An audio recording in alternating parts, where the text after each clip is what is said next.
As a working mom and a single mother as well, dili jud siya lalim guys. Why? It is because during class days, I need to wake up early para lang ma-prepare ilahang uniform and of course ilahang foods for breakfast. And syempre sa amuang school is nagabalon lang ming tulo. So lain-lain jud mi og balonan. So nagabutang ko sa amua and then kadili namin mimuli og pagkaudto kay consume na pud siya og time.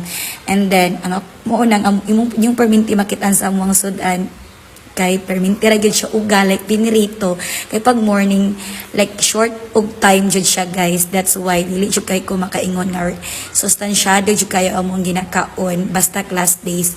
Pero don't you worry, kay ini kahapon, mubawi man ko, muluto, ramapod ko og mga like gulay or anything nga mga masustansya sa amua.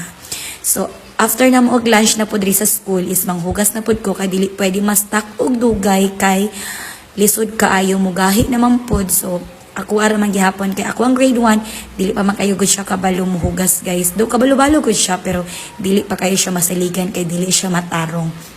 And after that is, of course, mo transform na dayon ta sa atuang pagka-US.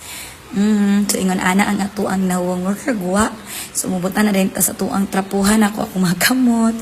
Transfer na ta pagka-US, taon tag-ID, and then, make-up gamay, atik-atik, kunuhay, aron ingnon nga wala na stress o na haggard ang atuang panagway.